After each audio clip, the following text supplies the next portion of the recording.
За тэрүүний өмнө дахин ихэд хүрэлцэн ирсэнд баярлалаа. Манай Grind-д үзэгчнэр маань бүгдээрээ энтерпренеурууд, гарааны бизнесийнхэн байгаа тийм. Тэгэхээр UFC Group-ийн гараа яаж эхэлсэн бэ? Яг богино түүх юу вэ?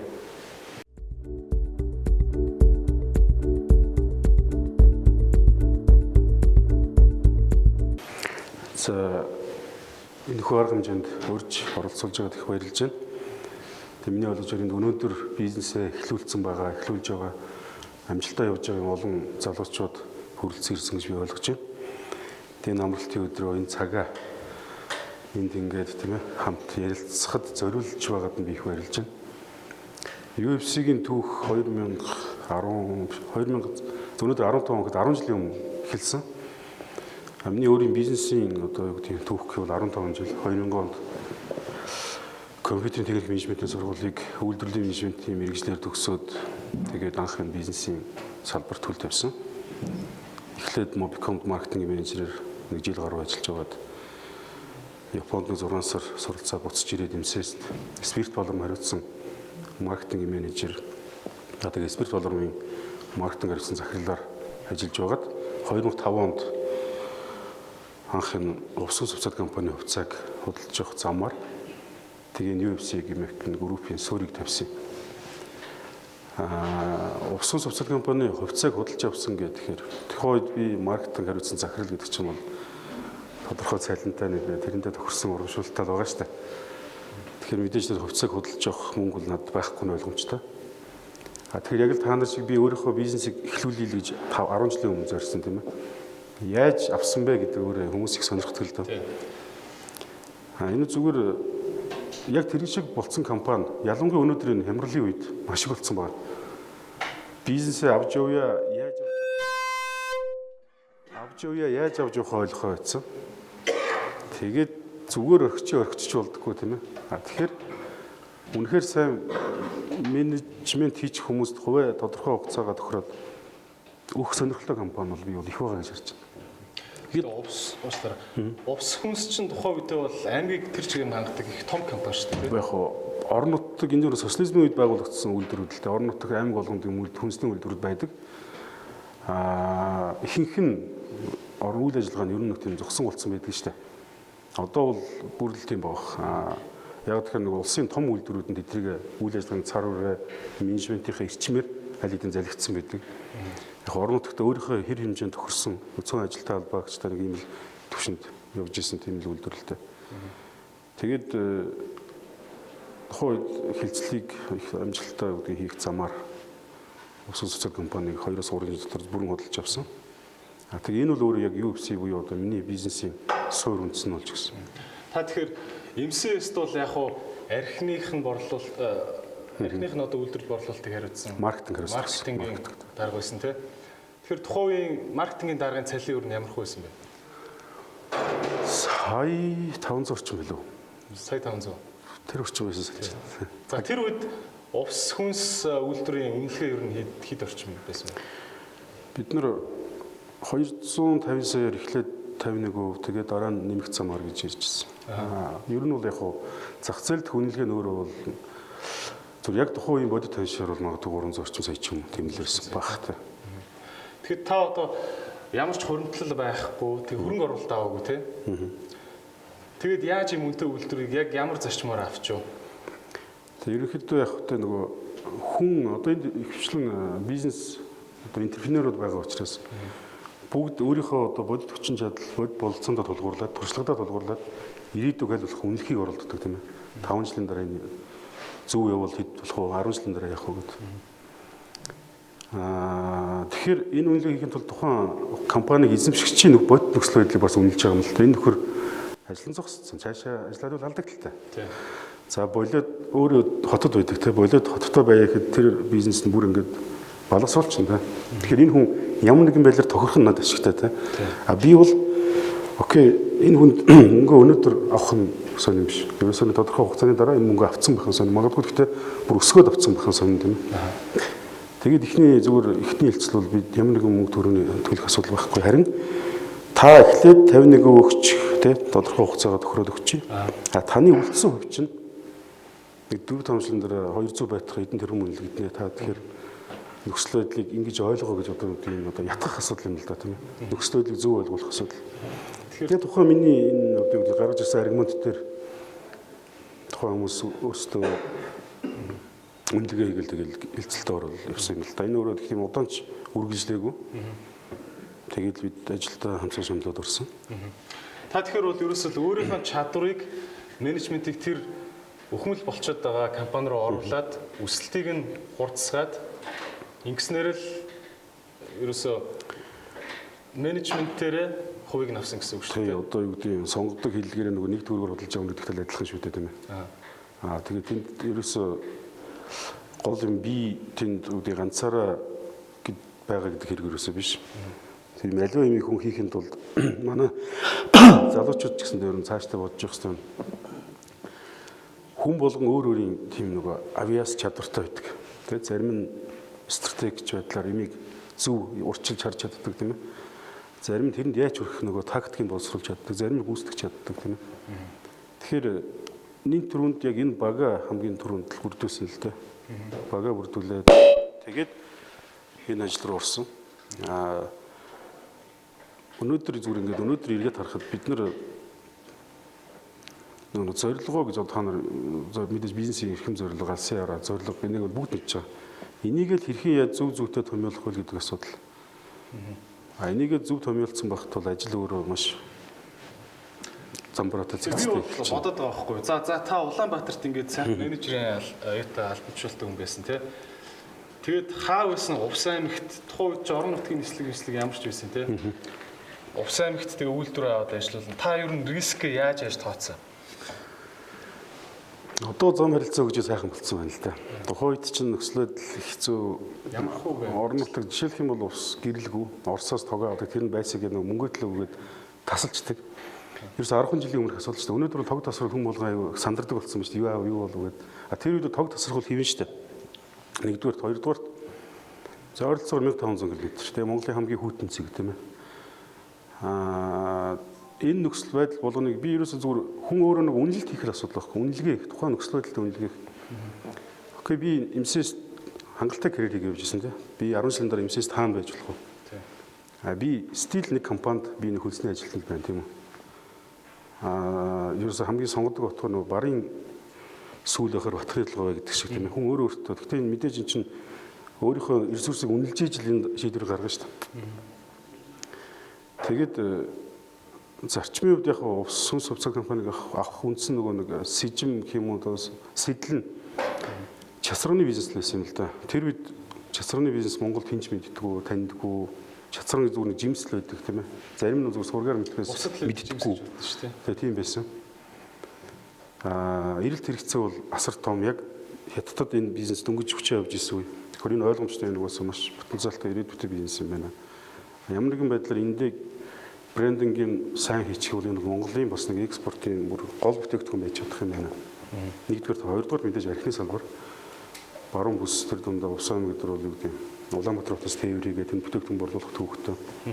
Тэгэхээр спирт олоныг илүү олон жил хариуцсан учраас архин бүтээгдэхүүний маркетинг, брендингийг яаж хийх үү гэдэг гаргалгаа бүгд байсан. Өмнө зах зээлд манай багч одоо харж ингэсгээ тийм ээ гол архин бүтээгдэхүүнийг танилцуулсан, маш амжилттай танилцуулсан.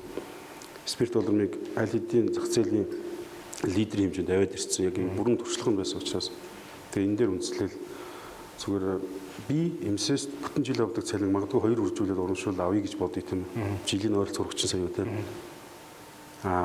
Ус сүнсийг авснаар бизнесийн ашиг маань хэд байх вэ гэдэг. Би тооцоо үзэхэд хамгийн багадаа миний авах орлогоос 5-аас 8 дэх өндөр байх зүгээр дүр зураг харагдчих юм. Хамгийн рискгүй нөхцөл дээр. Тэгэхээр хүн өөрийгөө челленж хийх хэрэгтэй байна. Би өөрийгөө сориод үзэх хэрэгтэй.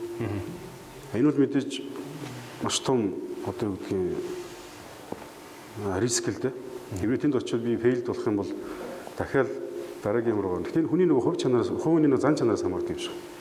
Ер нь одоо энд сууж байгаа залуучууд дандаа бизнес эхлүүлж байгаа залуучууд гэж одоо харж байгаа хүмүүс. Би одоо энд байгаа хүмүүс дандаа одоо тийм засаршгүй өөдрөг үзэлтэй хүмүүс гэж би харж байгаа юм л да. Хэрвээ бизнесийг ямар нэгэн байдлаар гутран үзэлтэй хүмүүс эзэж хийж чадахгүй. Юм болгоны ихэнд нөгөө рискийн тоо. ингэчүүл яах вэ, ингэчүүл яах вэ гэд байх юм бол ерөөсөө тэр хүмүүс ямар ч гарцуулдахгүй. Харин энэ ийм боломж байгаа учраас ингэ шийдэх ёстой гэдэг. Яг нэг тийм момент гарч ирсэн одоо зүгээр за ингээд та усын ингээд ус хүнс ийм бүтээгдэхүүн гаргах юм байна. Зах зээл нь бол ойрхон аймагтай бол юм байгаа юм байна тий. Тооцоолсон. Түүнээс хадан тань зүгээр нэг усанд орж явах чинь ч юм уу энэ ёстой гой санаа гэж гэдэг юм яг нэг толгоор чи харуулж орж ирсэн юм байна. Тийм үү? Тэр бол одоо юу штэ. Харжингсийн маркетинг штэ.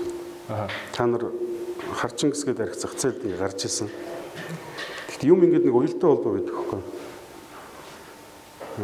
Аль хэдийн зах зээл номер 1 болсон байсан. Бид нар спирт боломжтой харжингсийг нэрлэлийгээс үсээг байхгүй. Манайхан чи хар гэхээр нэг тийм сөрөг үг дандаа дагалдаа явцдаг. Хараа гэд явсан чинь нөгөө хараалангуудаа ерөөл гээд апуу яадаг юм шиг тэр ингүүд буцаа харжингс ингээд нэг тийм харлуулах гэж оролдоо л тэ. Тэгээд би тухайд бодож ирсэн хүмүүс харжингс гэдэг энэ нэр нь өөр аягүй сөрөг юм байна гэдэг. Тэгээд зүгээр тэгэл бодол байнга явж идэг. Дараа нь мортижингс гаргасан тэ. Буцаад яг тэр үг маань л ерөөсөө мортижингсийг зах зээлд байршуулах ерөөсөө ганц үг болчихсон байхгүй. Тэгээд танаас санаж байгаа бол яг нэг зурсыгээ тэр санаа орж ирэл ерөөсөө өнөөдөр тэр хойж одоо энэ биг энтертеймент болдоотой бид нар уулзаа 30 минут уулзаа маргааш нь 2008 он тий 9 он байна уу? Нэг өдрийн дотор реклам хийгдэл 2 өдөр цацдаг үнэндээ 3 өдрийн маркетинг архины одоо премиум сегментийн зах зээлийг бүрэн эргүүлсэн байхгүй. Тэгэхээр энэ яг одоо чиний асуугаад байгаа тийм зурс хийсэн санаа мөн үгүй. Тэгээ бодоход ерөөсөнд 2 үг байсан. Нэг нь ер нь Чингис гэдэг хүн чинь харч биш, шарч биш тэ. Энэ тийм Монгол менталити байсан. Нөгөөх нь хинч ямар нэгэн тухайн тохиол бүтээгдэхүүн үйлдэлтэй. Ер нь би маргааш ажилтаа шүү. Тийм болохоор би их тохируулах хэрэгтэй гэдэг ч юм уу. Нэг тийм бодол үүдэг. Ерөөс энэ хоёр үгний холбоосон дээр л явцсан юм л да. За тэгээд ус хүнсийг таавсан гэж байна. Би одоо таны оронд өөрийгөө тавих гээд бодоол байна л да. Одоо нааг нэг нөхөр ирээд за дорн говьдны гурилын үйлдвэр байгаа ч гэдэг юм уу эсвэл нэг уух юмны үйлдвэр байна те. Орооч гэвэл надад толгойд сайн төсөөлөгдөхгүй байгаа байхгүй те. Та яаж энэ рискээ тооцсон, зах зээлийнхаа хэмжээг яаж тооцож исэн? Таны яг найдвар тавьж исэн бүтээгдэхүүн чи яг өөр юу байсан? Ус чинь харьхраа гэдэг ярих болоо те. Энэ нэгдүгээр риск одоо чинь шийдвэр гаргалтын decision шийдвэр гаргалтын л одоо аргууд ч та. Юун дээр тулгуур шийдвэр гаргах вэ гэдэг. Эхлээд ер нь энд байгаа ихэнх стартапууд тухайн бизнесээ эхлэхдээ яг өөрийнхөө дур сонирхол хийж чаддаг зүйл дээр үндэслэж явж байгаа гэж би ойлгож байгаа. Нэгдүгürt юуг илүү сайн хийх вэ? Тэрэн дээр тулгуурлаад эхэлж байгаа. Хоёрдугаарх нь болохоор би энийг хийхэд өөр зүйл хийж болох байсан уу те? Илүү нэг алдагдсан боломж өртөх гэж байгаа шүү дээ. Би энийг хийжсэнээс болоод өөр боломжтой зүйл хийж болох байсан. Энэ хоёрын нөгөө жингийн баланслахгүй. Тухайд үнэхээр тийм маркетинг салбарт нэг 4-5 жил ажилласан. Тэр дундаа яг нөгөө шингэн үндэсний зах зээлд ажилласан. Тэгээд дандаа нөгөө зах зээл илүү нөгөө брендинг, маркетинг дээр тулгуурлаад их компани сейлс чухал, эсвэл үйлдвэрлэл чухал, эсвэл технологи чухал гэдэг тийм. Ерөнхийдөө 2000 оноос хойш бол ерөөсөө одоо ч гэсэн та нар анзаарч байгаа маркетинг буюу PR хамгийн чухал. Энд чинь өөрөө юу юм бэ гэхээр нөгөө хэрэглэгчээ ойлгох, зам төлөө ойлгох, трендээ ойлгох гэдэг бүр их өөр асуудал. Тэгэхээр энэ байгаль нөхцөл байдалтай тулгуурлаад миний хамгийн өөрт ойр шийдэл гаргасан тэр юм байна л. Тэгээд нөгөө хилцэл ихэд их нөхцөл байдал өөрөө хялбар байсан. Таны талд олон үзэр гэсэн үг тийм. Тэгээд бүх зүйл ингэ явцсан учраас би нэг бол тухайн үед бол би хийх ёстой л гэж харж байсан. Мэдээж хийхэд бол яг зах зээлээ үнэлэн тэнд тухайн үед увсус гэдэг юу ч биш шүү, тэнч биш шүү дээ тийм ээ. Апо спирт доллар метр бол зах зээлээ барьцсан. Бидний эдэртээ өрсөлдөх ямар ч боломжгүй. Яг тэр үед өрсөлдөн гээд эрхэм зорилгоо ч юм уу алсын арга тодорхойлвол энэ аягүй утга мөрөөдөл واخгүй да. Тэгэхээр үе шаттай явах хэрэгтэй болно тийм үү. Үе шаттай явахын тулд яг ёстой эхлээд нэг тухайн аймгийн нэг одоо 100 мянган иргэдэд зориулах. Зах зээл ядаж 10%, 20%, 30% авах. Хэрвээ чадчихвал баруун аймгийн нэг одоо үүдний ховд баян үйлдвэр орох гэдэг ч юм. Мэдээж бүр цаад хүний одоо сэтгэл зүрхэн ч юм уу тархины гүнд бол одоо мэдээж том зах зээлээр өгсөрөх байгаа шүү дээ. За та ийм л шатараатай л ажлууд хийгдсэн л дээ. Тэгэхээр та ингээд ус хүнсийн менежмент рүү орж явахад өсөлтийг авчирна гэсэн тийм. Өсөлтийг авчирснараа нөгөө хүн чинь хэдийгээр танд 50%-ийнхаа хувьцааг өгсөн ч гэсэн тэр хүний эзэмшдэг хувьцаа үнд орно одоо тийм хэдэн жилийн дараа. Таны тооцоолж ирснээс хэр зүрсэн бэ? Та тооцоолж яснаас давуулсан уу? Хэр давуулсан? Ер нь их давуулсан шүү дээ. Одоо бол тэр Яаж хүмүүс ингээд бүрэн ингээд аут хийсэн байгаа л да. Зүгээр төрийн биес ойролцоогоор 300 сая нийт үнэлгээ тийм байсан баг. Магадгүй яг бэлэн мөнгө гаргаад ирсэн бол 200 сая ч байх байсан юм уу те. Аа. Тэгээ хувьцааг нь худалдаж авах замаар явсаар ойролцоогоор нэг сүүлдээ нэг орчин хувь дээр мань үлдсэн юм л да. Аа. Тэгээд 2 жилийн өмнө за одоо үнэхээр их баярлалаа. Тэр орчин хувьцааныхаа дивиденд хамгийн авж байгаа шүү дээ. За одоо ч баярлалаа хан одоо ингээд эрдэмтний ажлыг хөөе гэдэг. Тэгээ үлдсэн хувьцаанд оногдох мөнгө нь анх маш бага хувь дээр үлдэж байгаа юм л та нөгөө юм чинь. Тэр мөр маш бага. Тэгээ тэрэнд оногдох одоо үеийн төлбөрийн төлөхөд ойролцоогоор үгүй. Анх үлдэж ирсэн хүнээс магадгүй 10 дахин өссөн баг шийд тэ. 10 дахин. Тэгэхээр 10% шүү дээ тий. Тэгэхээр эндээс харуул математик гэдэг чинь нэг дээр нэг. А бизнесийн нэг одоо өсөлт гэдэг юм уу синержи гэдэг чинь нэг дээр нэг биш прогресс. Замаар өсдөг зарчимтай юм л. Тэр үед тухай зүгээр 100% зарцсан магадгүй бэлэн мөнгөөр 200 зарах байсан баг та. Нийт ингээд энэ хугацаанд авсан дивиденд дээр нь хамгийн сүүлийн хугацаагаа зарах энэ бол маш их өссөн тийм юм байна. Миний хувьд буцаад тэр үнийх бага хэмжээд гэж өсөж байхад минийх ойлгомжтой өшөө өсөх нь ойлгомжтой шүү дээ. Тэгэхээр мундаг өсөлт авчирсан байна те. 10% нь анх зарах байснаасаа дахиад 10 дахин их гэдэг чинь те. За маркет би хүмүүсийн бас нэг их асуугаад байдаг юм энэ аахгүй. Маркетад та ихлэд анализ хийж байгаа те. Увсүнс үнэхээр потенциалтай компани муу юм уу үгүй юм. Маркетинг хэмжээг юу нь яаж тогтоод юм? Яг зөв тогтоох боломж байдаг юм. Энэ ерөөсөө яг нэг мэдээж маркетинг чинь залуу шинжлэх ухаан. Тэр дунд өнөөдөр маркетинг гэхээс илүү урсгал өөр бол явчлаа шүү дээ. PR болоо тэгээ бүр сошиал ертөнц рүү явчлаа. Бүр амьд бол явчлаа шүү, органик бол явчлаа. Энэтэй холбоотой би нэг 2-3 жишээ хэлэх хүсэж байна л да. Анх энэ за 2003 он би ингээд хард Шингисийг зах зээл нэлээд амжилттай танилцуулсны дараа ингээд миний ширийн дээр нэг ягаад чинь бүр ингээд нэг 2002 или 3 оны нэг сонирн байсан байхгүй. Одоогоос 12 жилийн өмнөх асуудал яригдж байна шүү дээ. Яг тухайн өдрийн сонирн бол ингээд баг нийт хэвлэлийн хуудасны нэг 60-аас 70% нь баг реклам болцсон байсан. Ямар ярьслага те. Яг нэг тэр чинь 2-оос 3 жилийн өмнөх сонирн гэж зэрэгцүүлээд харахад 10 хүрэхгүй реклам байх шийд тэ. Тэгэхээр тэр 2-3 жилийн дотор маркетингийн нөгөө хандлт тэгж их нэмэгдсэн байна тэ. Өнөөдөр бүр өөр болцсон. Тэр 10 жилээс. Өнөөдөр телевизээр ямар нэг реклам сурталчилгаа явуулах нь өгөөчтэй үгүй юу гэвэр шал өөр асуудал болчихсон. Өөрийн чинь асуулт дээр ингээд дахиад энэ дээр үнслээ ярихад хүмүүс ингэж байна л да. Увсүнс гэж яг юу гэсэн юм бэ гэдэг байгаа юм. Эцэс тэр юу ч байхгүй ч байсан байж болно. Байшин сав тэр биш үү, тэр бизнес биш байхгүй байшин сав, тоног төхөөрөмж, технологи тэр бол ерөөсөө юу ч байхгүй. Хамгийн чухал зүйл юу вэ гэхээр ерөөсөө тэр брендингийг яаж хийх вэ? Тэр орон нутгийн хэрэглэгч юун дээр ингээд одоо итгэл үнэмшил өгөөд манай гаргасан бүтээгдэхүүнийг сонгох уу те. Хүн болгонд үгүй маа энийг ав гэдэл ингээд өгөөд авахгүй ойлгомжтой шүү дээ. Чи өөрөө хэрэглэгчийн тэгэхээр маш сайн суур судалгаанууд хийдэг гэсэн. Фокус группийн судалгаа гэж байдаг. Хэрэглэгчийн ерөнхийдөө зандлын судалгаа гэж байдаг. Нөгөө awareness гэдэг trail usage generator гэдэг TUL гэдэг тийм маркетингийн маш олон төрлийн судалгаанууд байдаг. Энэ болгоныг л хангалттай сайн төвшөнд яг өөрсдөө хийсэн юм л дээ. Тэгээд ер нь бол энэ нутгийн хүмүүст аль ч нутгийн хүмүүст өөрийн нутгаараа бахархах үзэл байдаг юм байна те. Ямар нэгэн байдлаар гадны жочид өөрийн гэсэн юмараа дайлах хүсэл сонирхол байдаг юм байна. Ер нь манай юм гэдэг ойлголт ер нь илүүтэй байдаг юм байна. Ялангуяа баруун мөрөө магадгүй. Энэ төр үндслэл бид нэр орон нутагт бол маркетинг гэх тийм өндөр зардалтай юм. Нутгийн бараа гэдэг нэг юм байдаг шүү дээ. Тэгэхээр сэтгэлгээ дээр бид нар ерөнхийдөө ажиллаж байгаа юм л та. Эхлээд чацарганы маш хүчтэй гаргаж ийл араас нь дэвсэл дараагийн бүтээгдэхүүн гаргаж ирэл технологийн мэдээж дэвшлүүд шийдлүүд тухай дата хийгдэл тийм. Ингээл богино хугацаанд сүүлдээ баруун аймаг гэдэг бол дараа нь хот руу орж ирэхдээ бол бид нар тэр имижээс салхаас аргагүй болсон. Яг гэвэл тэр имижтэй зурлаад авах юм бол их тийм цөөн хүрээнд үнэн чиглэлжтэй байх гэдэг. Илүү нөгөө тэлэх ямарч боломж олгож өгөхгүй байсан. Тэр ч учраас бид нар ерөөхдөө увсунс гэхээсээ илүү UFC Group гэдэг тэр нэг Grand Umbrella бий болох зөв юм байна. Тэгээд 2007 оноос ч юм. Та бол тэгэхээр увс хүнсийг аваад увс хүнсийг томруулад үнэлгээг нь хэдэн 10 дахин өсгөөд тэгээ буцаага зарсан уу те? Зарсан. Тэгээд зарсан мөнгөөрөө UFC Group-ыг байгуулсан гэж зарсан мөнгөөрөө тэр бол юу юм бэ юм л та. зэрэгцээд одоо юу гэдгийг параллельны бусад брэндүүд хөгжиж эхэлчихэж байгаа юм л да. Ер нь зүгээр ахгүй ингээд одоо энэ хүмүүс яг алгаа олон жилийн дараа ингээд ажиллаад ихлээр Монголын зохицол маш жижиг. Нийгэм хийгээл жоохон амжилттай бол очиод таазаад болчихно. Тэгээд дахиад хөгжил байхгүй учраас буцаад энийг хадгалахын тулд маш их зардал гаргана ингээд тухайн бизнес нь нурдаг ч юм.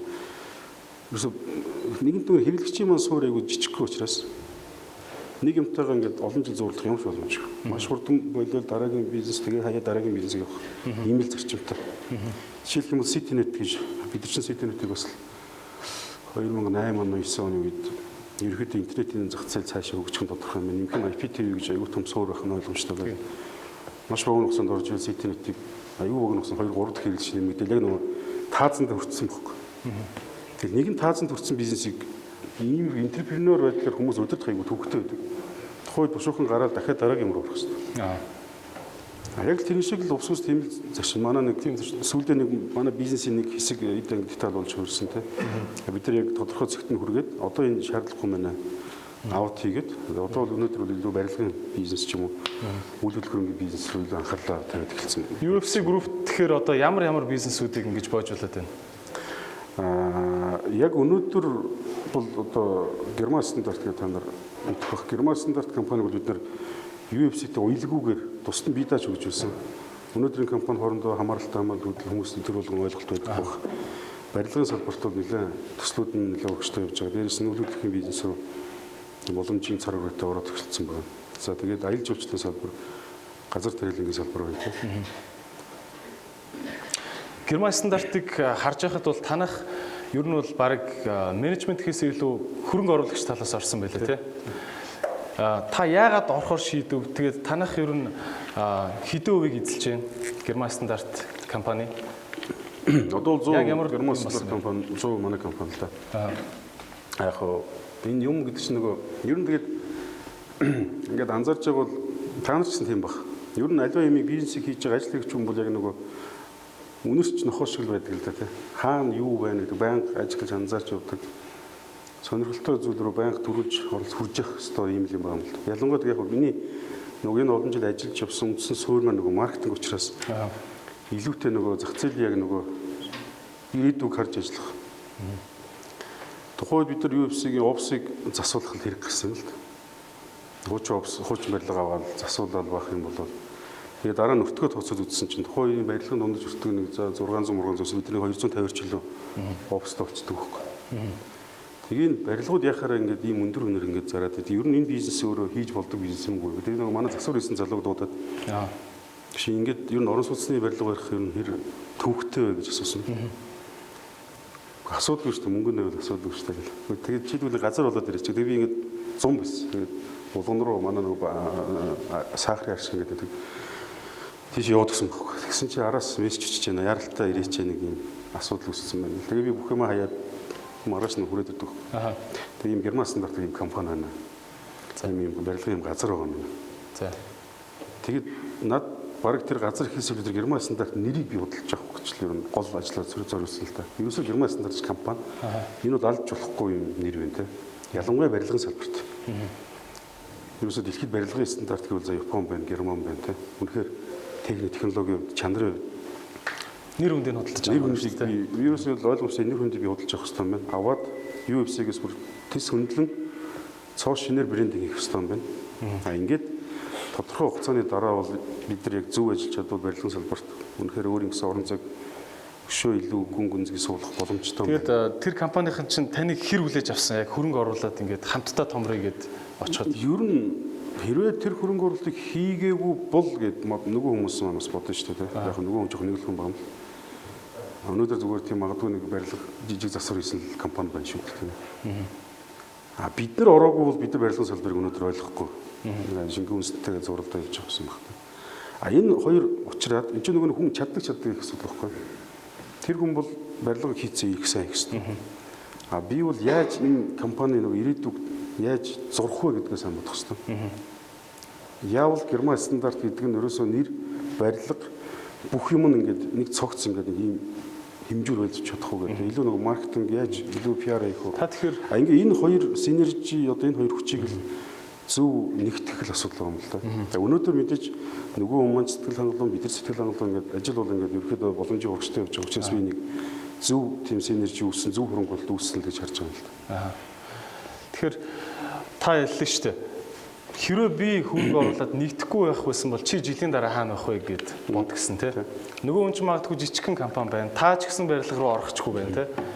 Нийлж орсноор л томорч. Нийлж орсноор томорж байгаа UFC-ийн бизнесийн дараагийн том салбар бий болж байгаа. Тэгээ өнөөдөр тэнд маш олон хүн ажиллаж байна. Энэ брендинг өөрөө бас зах зээл өөрийн гэсэн хим хэмжээнд хүмүүс итгэл үнэмшилтэйгээр тэрийг худалдаж авч байгаа гэдэг чинь тэр хөрөнгө оруулалт зөв байсан л одоо үрдэг юм байна. Та Герман стандарт компанид хөрөнгө орууллаа. Анхыг хэдэн хувийг авч ирсэн бэ? Эхлэхдээ хөрөнгө оруулж байгаа. Тухайн бид нар зөвхөн шууд энэ ч өөрөө нөгөө юу шүү дээ. Би дахиад хэлэхэд бизнес гэдэг юм чинь идея яваа шүү дээ. Энэ ямар нэгэн мөнгөөр үнцэнээс ч юм уу хуваар хэмжигдэх юм ерөөс биш байхгүй. Бодож л чадвал одоо юу ч бий болгож тэр ирээдүйг нь бодож л чадвал тэрийг л харах хэрэгтэй байхгүй. А яг тухайн үед мөнгө тоолол дээ нэг төгрөг нэгдээ нэг нь хоёр төгрөг гэх юм бол энэ өөр айгүй хэцүү явцсан. Маш жижиг харагдана. Би зарчмын зүгээр саналаа хэлгэсэн. Манай хүн над гэдэг амьдрахад ч юм уу эсвэл ихэд зүгээр би нэг 3-1 дээр байхад надад асуудалгүй байна гэдэг ч юм уу. Окей за тэгвэл болж чинь ямар нэгэн асуудал алга явъя гэл ингээл явчих юм л. А тухайн үед би ч тоо бодвол нөхдөөч тоо бодвол ингээд нөлөөлөл яг тэр чинь тэр чинь цаасан дээр байгаа байхгүй. Ерөөс ингээд нэг юм Герман стандарт чинь цаас байгаа. Би хэлсэн нэрийг л худалдаж авсан тийм. А энэ цаана хөрөнгө гэдэг юм байхгүй. Манай газар л байсан. Газрын үнэ угаасаа ойлгомжтой шүү дээ. Одоо тухайн үед тэр хэмжээний газар нэг 350 мянган доллар ч хэлээ дээ. А гэл 350 мянгаыг хоёулаа тэд өвөр гаргая гэх юм бол өнөөдөр ингээд яг олон залуучууд гэдэг л ингээд би энийг хийсэн би ихлэс учраас би л энэ том хөвтэй байх хэвээр. Тэгэхгүй бол би ингээд одоо миний имийг та нар авах гэдэг шүү дээ. Явцуулах гэдэг л да. Ерөөсөө тийм биш байхгүй. Чиний тэр байсан би гэдгийг нэг төгрөг гэж харуул хэрвээ нийлснээр маргааш 20 төгрөг 40 төгрөг болох тэр нэг дээр нөхөнийг 20 болчих гээд байна тийм. Яг тэр над ойлголт тэр чинь бүгд айгүй нээлттэй ойлгох хэрэгтэй юм байна. А тэгж чадчихэж хин нөгөө вин үе харилцсан сэтгэл ханамжтай байх шийдвэр гаргаж иж. Тэгээ тэр хоёрын чинь манай танаа биш нэг тал болж хөдлөх хэрэгтэй байхгүй тийм. А нэг тал болж хөдөлж чадчих бизнес үр дүн гарна. Тэгэхээр би тэр процессыг ингэж хараад байна л да. Та нар бол яг ингээд компани үнэлгээгээд Excel sheet гаргаад нэмж хасаагүй. Зүгээр л мэдрэмжээрээ за чи энтэй сэтгэл хангалуун, би энтэй сэтгэл хангалуун гэж нийлцсэн. Бол тэр асуудал. Ингийн тий. Яг гэвэл хин бодохгүй бол тэр угаасаа цааслалт тийм. Би нэг ингээд окей би одоо ингээд энэ төслийг дуусаад ийм төсөл эхлэх юм байна. Энэ салбарыг ойлгочвол ирээдүйд ийм боломж болох юм байна гэдэг ерөнхий нэг алсын дүр зургийг харж байна. А энэ явахгүй аль аль нь зүгээр цааслахгүй. Зүгээр эдийн маргааш нь байхгүй бол зах зээл дахиж боломж гарч ирэхгүй тийм ээ. А тэгэхээр хүмүүс хөрөнгө оруулж байгаа хүмүүс ч тэр ер нь хөрөнгө оруулагчтай ярилцж байгаа хүмүүс ч тэр яг энэ цэгийг л сайн хармаар юм шиг. Өнөөдөр миний байгаа юм бол ерөөсөө л нэг усуул услахгүй тийм ээ. А энэ маргааш ус биш. Маш тийм одоо онцгой үдцтэй бүтээгдэхүүн болохын тулд би өөрт байхгүй зүйлийг хүнээс авах гэдэг шүү дээ. А энэ нь ингээд үнэхээр хин хиндээ ашигтай болох юм бол энэ ус биш бүр ингээд маш тийм зарчмын технологийн өөр бүтээгдэхүүн өөр одоо юу гэдэг орон зай гэсэн үг юм байна. За Герман стандарт компани та байгуулчлаа нийлээд тий. Герман стандарт компани анхны үйлчлүүлэгч нь UFC Group өөрөө байсан уу? Үгүй. Бид нар чинь зүгээр барилга хөрөнгө оруулалт хийж байгаа. Девелопер гэдэг тухайн үед эхлүүлж байгаа юм л да тий. Барилга хөрөнгө оруулалт хийж байгаа. Мэдээж бид нар барилга барьж байсан гэдгээр бидний иргэн тойрны таньдаг мэддэг хүмүүс тодорхой тооны хэрэглэгч нь болчихж байгаа. Тэгээд ерөөсөө цоо шинэ брендинг хийгээл зах зээл зүгээр Герман стандарт гэж брэнд хийгээл хэрэглэгчтэй өөртөө худалдаж аваад явчихсан. Тэгэхээр дараагийн одоо юу гэдгийг төслүүд бол харин тийм байсан биш мөн. Одоо шин гэрээгээ таавар гэх юм бол UFC хөрөнгө оруулалтыг буцаагаад өөрийн одоо юу гэдгийг тий хавсын барилгатай болно гэдэг ч юм. Би бас бодол байна л да.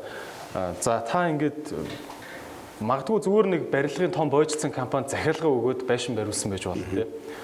А тэрний оронд потенциалтай компанийг галс бий болгоод тэр компаниараа барилгаа бариулсан. Гэргээ таварыг бариулдаг ч юм уу тий. Тэгэхэд та барилгаа бариулах захиалгын энэ процессыг явуулчихад хажуугаар нь бас нэг үн цэнтэй компани босгоод ирж байна. Зөв үү? Тий. Ер нь яг барилгын салбарыг харахад Тэгээд архины салбар бол тийм олон тоглогч байх хэрэггүй ш надад спирт нийлүүлэгч байх хангалттай. Сав баглага гаднаас авчна. Өөр юм дээр нэг оролцож гарч ирдэггүй. Тэгээд өөрөөсөө түгээгээд зараад борлуулаад явчихдаг тийм. Барилгын салбар гэдэг чинь их олон тоглогчтой салбар л та. 20-30 туслаг үүсгэж орж ирдэг тийм. Маш олон компани үйл ажиллагаа нийлж иж энэ бүтээгдэхүүн босдог. Бид нар магадгүй зөвхөн тэр чанарынхаа хяналт тэр шаардлагаар тавьдаг дандаа бусдаар тийм туслан үйлчлэл ажиллаад хийлгдэг энэ үсээ цэвэр нөгөө менежмент хийдэг асуудал юм байна. Тэгээд өөрөө чи ярьж байгаа шиг тийм нөхцөл чинь тулгардаг зарим нэг хэсгийг бусдаар гүйцэтгүүлэх нь бидний одоо тийм чанарын үед шаардлага хангадаг буцаад дараа нөгөө ашиглалтын дараа хөвгтөө хөдлөд үүсдэг гэдэг ч юм уу. Энэ болгон дээр бид нар шилжих юм бол өөрөөсөө 100% хийхээр бас их төвөгтэй. Тэгэхээр зүүн нь бол одоо яах ёстой вэ гэхээр бид нар өөрийн оролцоотой зүгээр чанар дээр нь юу гэдгийг дараа нь сервис дээр нь контрол хийж болох багцыг авах шаардлагатай гэж бодож хараад байгаа. Тэгэх юм тэр хүмүүс өөрсдөө хийдэг юм хийдгээр явна. Ажил нь бэлэн. Бид нар чанар юм дээр нэгэд хувь руу ороод явчихсан чинь чанар дээр үнэлсэн дээр шаардлага тавиад эхэлнэ шүү дээ. Тэгэхээр эн чинь дахиад л дараагийн одоо шатны хөгжлийн асуудал энэ дээр бас чинь яригдаад эхэлж байгаа. Тэгэхээр ер нь чанарын хяналт тавьж болох үс хэмжээний менежментийн оролцоотой байхад хангалттай гэж үзээд байгаа юм тийм. Тэр нь хоёр талтай ашигтай. Цаад компанид бизнесийн тогтвортой орлого бий болчихно. Бидний хувьд бүтээгдэхүүнийхээ чанар дээр хяналт тавьчихна. Тэр дараа нь ямар нэгэн байдлаар ашиг хөрөлөхөд бид тодорхой хэмжээнд ашиг хүртчих юм тийм. Давхар ашигтай бол явчихна шүү дээ.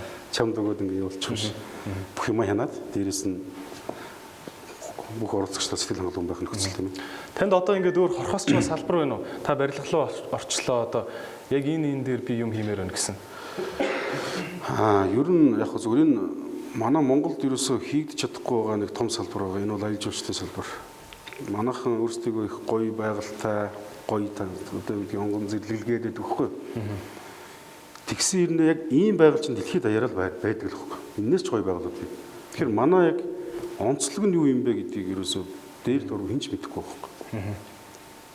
Тэгэхээр бид нар яавал энэ аялал жуулчлалын том бүтээгдэхүүнийг бий болгох юм бэ гэдэг. Эргээд харахаар үнэхээр энийг нэг аль нэг компанид ангаараа бол шийдэх юм шиг боломжгүй. Одоо шинэ Дубай байна те. Дубайд хүмүүс тэр элсийг бүлэг харах гэж очихгүйс тэр өндөр маш өндөр үнэтэй тэр архитектурын хийц бүхий барилгуудыг очиж үзэж байна те. За одоо өөр юу гэдэг Монголд яг гадны жуулчин ирээд үнэхээр сэтгэл хангалуун буцаж гэнэ үгүй юу? Би бол энийг бол ингээд юус тим байж чадахгүй гэж хараад байгаа байхгүй.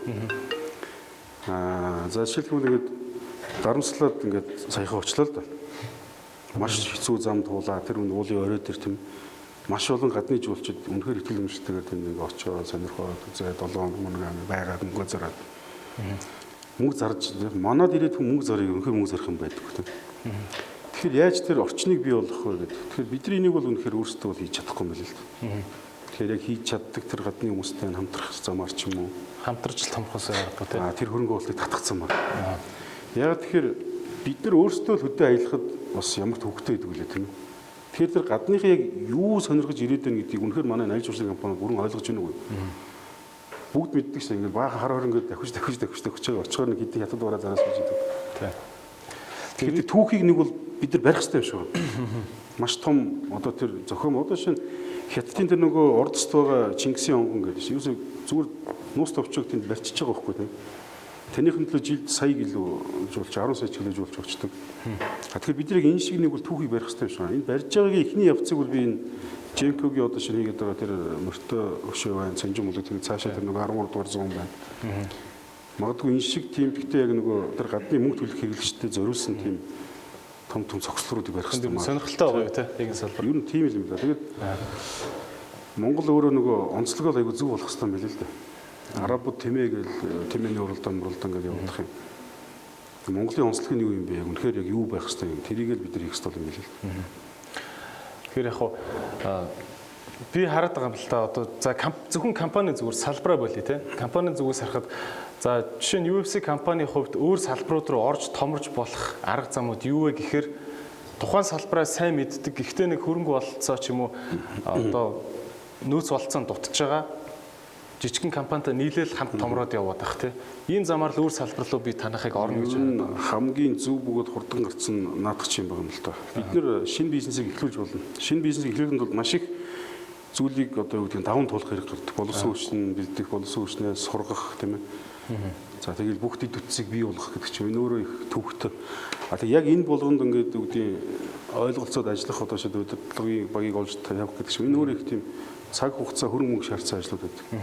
А нөгөө талдаа яг ийм одоо энтерпренер шинэ бизнес эхлүүлсэн явж байгаа хүмүүс байдаг шүү дээ тийм ээ. А тэд нар юмаа хийж магадгүй сайн чадчихж болно тийм ээ. Одоо юу гэдэг одоо ширээг байлаа гэж яг ингээ гой сайхан хийх одоо аргаа мэдчихэж болно. Яаж хийхээ мэдчихэж болно. Тэд нар санхүүжих одоо юу гэдэг байшин сав гэдэг ч юм уу том төхөөрөмж авах гэдэг ч юм уу. За тэгээ авлаа гэхэд маш их хэмжээний маркетинг, PR их төр зардал ч өөр маш том байдаг. Зах зээл танигдах зардал ч өөрөө том. Дараа нэг байнгын одоо хэрэглэгчтэй болох энэ ч өөрөө бас хэцүү тийм ээ. Одоо энд байгаа зүгээр нэг X компани бүтээгдэхүүний хин нэг хүн итгэл үнэмш төрөөд өндөр мөнгөлөд авах гэдэг шиг явдалтай шүү дээ. Тэрний оронд энэ бол одоо юу гэдэг манай ийм UFC Group-ийн салбар компани байгаа маа тийм. Эсвэл одоо ийм учиртай маа. Энэ өөр брендийг танигдах ч ямар хүн очиод уулзахад итгэл үнэмш төрөх ч ямар. Тэгэхээр энэ холбоосыг юу н хийх нь бид нар ч ашигтай тэр бизнес эхлүүлж байгаа хүмүүс чинь ашигтай юм уу гэж байна. Тэгснээс бол зүгээр нэг өөрийнхөө бизнесийг том компанид өгч байгаа гэсэн ойлголт огт биш шүү дээ. Тийм биш шүү дээ. Ерөөсөө яг нөгөө усан сүнсийн жишээтэй адилхан шүү дээ.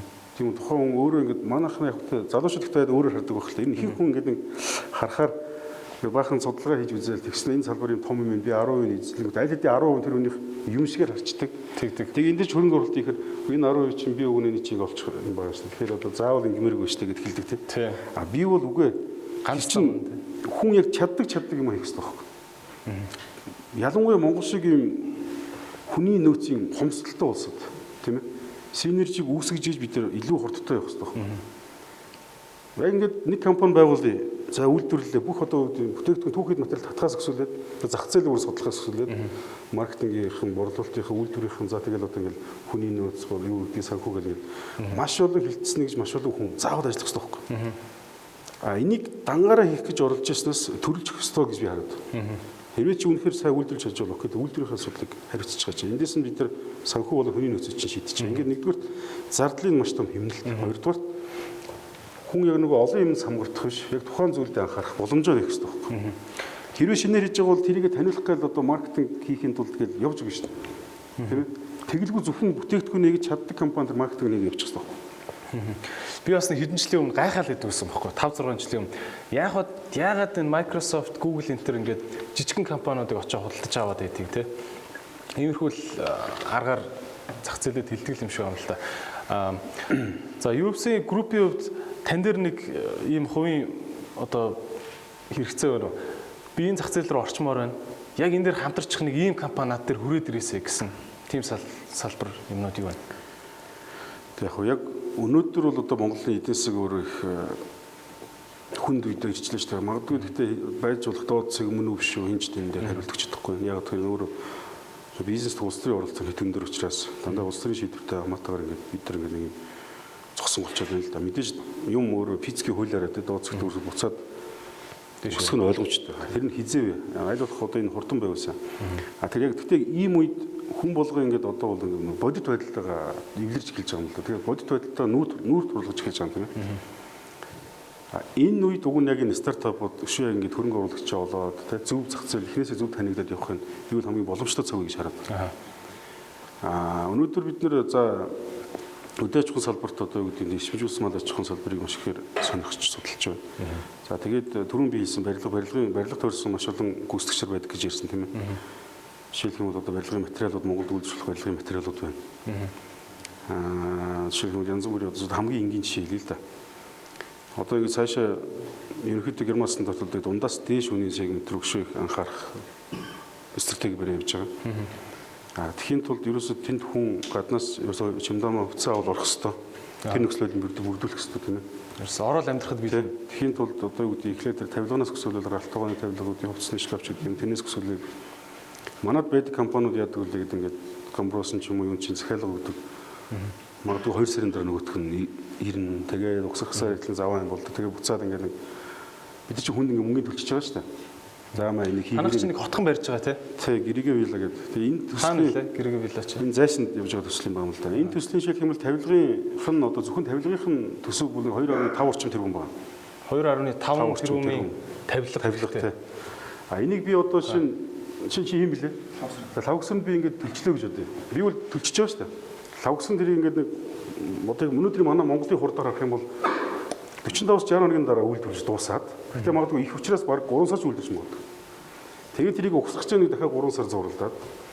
Тэгээ айл ороод ирэхээр маш их гомдол тавь. Манад лавгсанд гомдол тавихгүй надад тавих байхгүй. Танаа энэ нугасч ажиллахгүй эсвэл бүүхгүй нь хаалгацсан будгийг алцчих. Зарж байгаа та таны би зарцсан учраас над гомдол тавиад байдаг. Би ийшээ холбоодохоор эсвэл та нар хоорондоо уулз гэдэг аюу зовлонтой байдаг тийм. Тэр байрыг авсан хүн бол ороод надаас авсан шүү дээ. Тэгэхээр бүх юмнийхаа хүн би хариуцлага үлээж шүү дээ. Тэгээ ингээ харах нь Монголын компанид яг энд хариуцлага үлээж чадахгүй байхгүй. Хугацааны хувьд, чанарын хувьд, үнийн хувьд. Эндээс одоо яг хэвээр түрүүний миний жишээ. Магадгүй яг үнэхээр тавилга өөрөө ингээ бүр аргаа ороод үнэхээр маш их гадны тавилга үйлдвэр явуулж судалсан л да. Тэрийг бол үнэхээр сайн хийж болж байгаа, хямдхан хийж болж байгаа. Солонгост байна, Хятадд байна тий. За бүр Герман руу байна. Гэхдээ цонх хаалганаас бол өөр байгаа тийм тий. Тэгэхээр үнэхээр манад юунд дутаад идэх юм бэ гэхээр технологиг бол бид томд хөрөмжөд худлаад авчих шүү дээ. Авцсны дараа яг тэрийг ажилуулах хүний ур чадвар гэж юм байгаа. Энийг бас шийдэж болно. Гаднаас нь бид нар тий солонгосууд бол шийдэх юм бол бид нар хүн хангалттай хүн явуулчихъя. Нэг бол та нар хүмүүс аваад дээр бид сургаад өгье гэж байгаа юм л да. Одоо ихэнх ийм нөгөө хэрэглэгчийг кэр хийдэг компаниуд бүгд ер нь тийм болсон шүү дээ. Та нар аваад дээр бид сургаад өгье байнга ингэчээ. Тэгээ одоо чинь энэ яг салбар дээр үнэхээр хариуцлагатай байгаад ингээд ороод ирэхэд бид нар бол маш богино хугацаанд хөрөнгө оруулалтыг энийг эхлүүлэхэд бэлэн байгаа. Тэгчүүд яг нөгөө ямар асуудлыг бид нар шийдэж чадах вэ гэхээр чанарын асуудлыг шийдэж чинь, хугацааны асуудлыг шийдэж чинь, буцаад хариуцлага шийдэж чинь. Нэгэнт би ийшээ 2.5 гэж энэ магадгүй 30-40% ашиг байгаа шүү дээ. Тэр ашигаасаа би тодорхой дахиад төвччих боломжтой болчих жоох. Тэгэхээр чинь нэг юм ямар ч шутгаар гоцсон давуу тал бий болчих. Тэгэхээр гэргээ таавны бүх тавилгыг хийсэн гэдэг одоо түүхтэй бас нэг үн цэнтэй компани өөрөө зах зээл нь нөгөө орлого нь бэлэн компани бий болоод эхэлж чинь. Тэр компани өөрөө орлоготой байгаад эхлэхээр чинь дараагийн салбар руу хөгжүүлэлт хийгээд явах боломжтой болоо явчихна. Энийг би одоо өөрөө чинь ингээ хийхээр надад бүүн зовлон биз дээ. Дахиад нэг өөрөө одоо энийг хийхэд бол дахиад судлан аягүй л очиж харин хөрөөдөж үзэн тийм ээ. Дахиад энийг цаг хугацаа алдаж шүү тийм ээ. Тэгжээсээс чадварлаг хүмүүс дээр хөрөнгө оруулалт их замаар нэг ингэ явчих юм бол технологи шийдчин бүх юма шийдчих юм. Энэ зүгээр жишээ юм тийм ээ. Тэгээд зөндөө юм байна шүү дээ. Цонх монх одоо юу гэдэг. Аягүй бол юм байна шүү дээ. Тэгэхээр ер нь тань дээр бол тавилгаараа ингээд үнэхээр мэрэгчсэн стартап байвал за танаа гэргээ таавны чинь бүх тавилгануудыг хийгээд өгөө та хөрөнгө оруулалт хий ингээ хамтарсан одоо юу гэдэг чинь Монгол тавилга гэдэг компани байгуулъя гэвэл та бол нээлттэй. Нэг манай GCI прогресс салбар байгууллага нэг тийм нэг Английн бас нэг юм олон улсын нэг тийм ментор гэдэг хөгжлийн шийдэлт хүмүүсээ болох хүмүүстэй зөвлөгөө өгч бас тийм хамтарч ажилладаг юм л да. Тэнд дандаа нөгөө шинэ бизнесээ эхлүүлж байгаа хүмүүс нөгөө зөвлөгөө авдаг. Би яаж хийх вэ гэдэг. Тэгээ нэг залуу ирээд уулзсан. Би ингэдэг юм аа гэдэг. Чи яг тавилга хийдэг юм аа гэдэг. Хөрөнгө оруулалтаа би шийдсэн байгаа нэ тэр. Ямар хөрөнгө оруулалт яаж шийдсэн гэсэн нэг юм 20 сая төгрөгөөр юм бахан том тохиромж болж байгаа. 100 айлаас нөгөө панер аваад ингэ тавилга хийдэг юм аа гэдэг. Тэгээ та нар яаж юм гэсэнгөө яг бид нар ямарч ингэ жил ажилласан ямар ч байсан ингэ хөрөнгө оруулалтаар цалингаа л одоо авах хэмжээд байна тийм. Харуулаа тавуулаа байлаа гэхэд хүний нэг сая ч юм уу нэг сартаа авдаг юм уу яа тийм. Тэгээ чи ирээдүг яг яаж харж байгаа гэж байгаа байхгүй. Тэр хүмүүс яг 100 айлын хэмжээнд хараад байгаа юм л да. Тэгэхээр би хэрвээ би ингэж чамд тэг магадгүй хөрөнгө оруулалт хийгээд шүү том ингээд явал тэгэхээр тэгвэл та нар хэдэн үеийн сонирхох гэж байна. Тэр ч ямар сонирх ямар хамаатай ингэж байгаа би.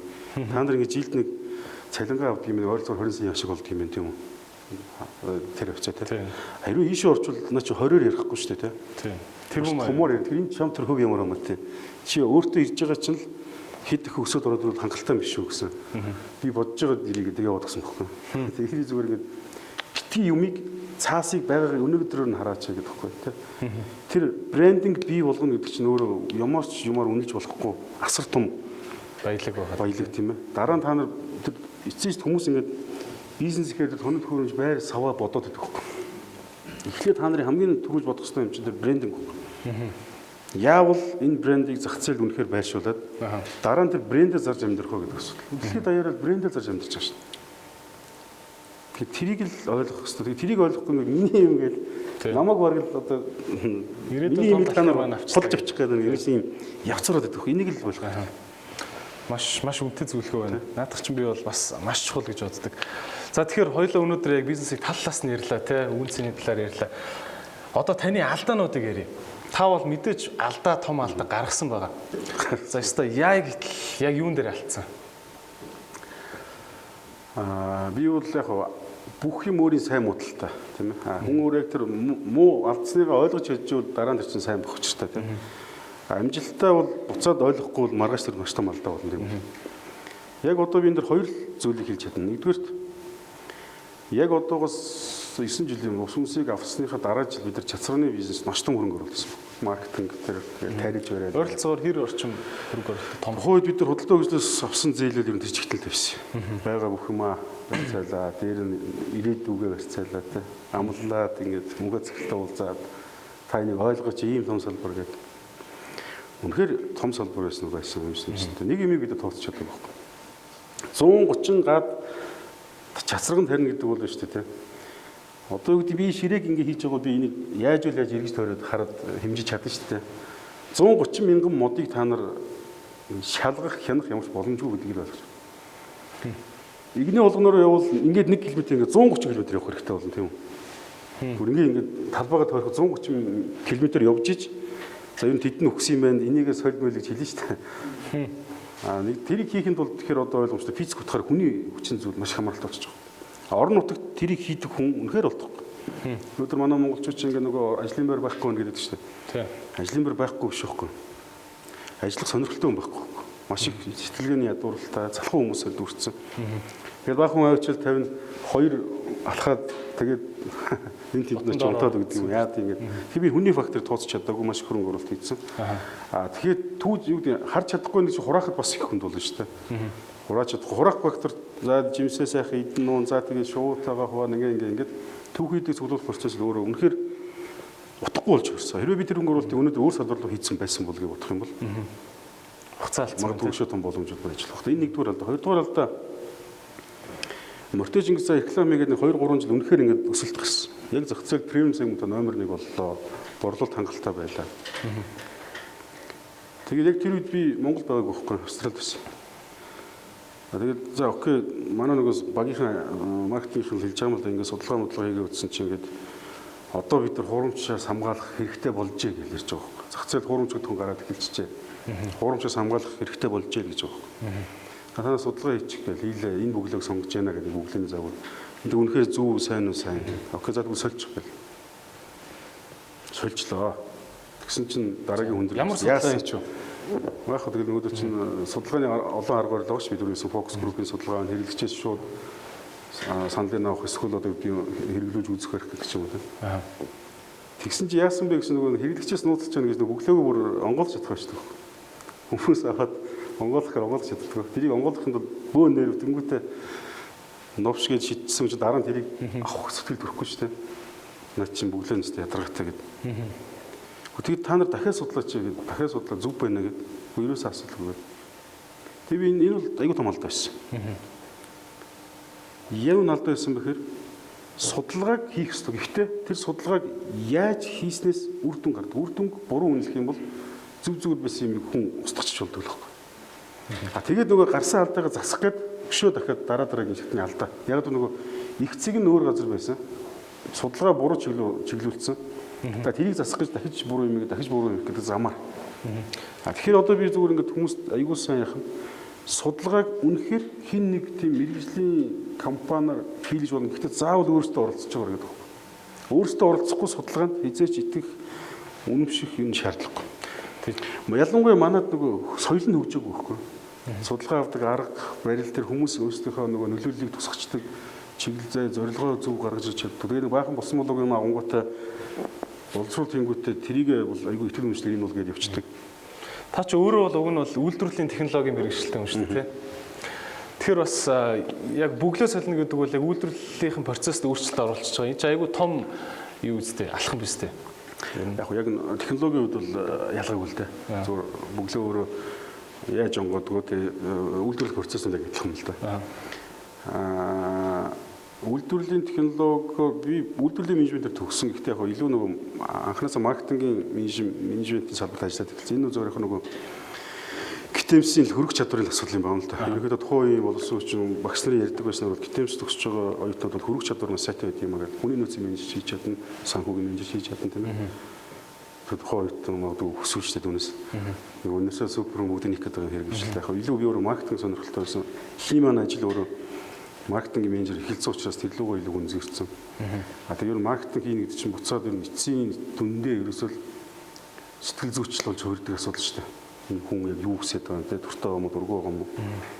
Дуртай юм нэ дургүй юм шиг хүн байдаг. Дургүй байгаа юм нэ дуртай юм шиг хүн байдаг. Яаж яг ялгах уу те? Яг энийг тэр хүнд одоо тэр хүний дотны найз юм шиг тэр брендийг яаж хийх вэ? Олон юм болчих жоон л да. Тэгээ би алдаа гэсэн учраас зүгээр яг энэ бол одоо та нар анхаарч судалгаагаа аягүй сайн зөв хийж байгаараа тэр фокус гэх группийн судалгаа хичээл байдаг. Яг өөрсдөө оролцож явах хэрэгтэй. Тэгжиж яг хэрэглэгчээ зах зээлийн орчноо аягүй сайн мэдрэх хэрэгтэй. Тэгээ мэдэрсний дараа бол харин ямар ч үйлийг хийхэд бол дандаа зөв болдог. Фокус группийн судалгаанд ер нь хэдэн үнийг хамруулж байна? Ер нь стандарт тоо. Энэ ер нь яг хөтэ нэг ийм ойлголт байдаг. Нийтлэгээр их олон хүнээс авах тусам судалгаа үнэн бодиттой болдог гэх тэр худлаа шүү. Ерөөсө тэрний олон тоон ерөөсө хамаагүй.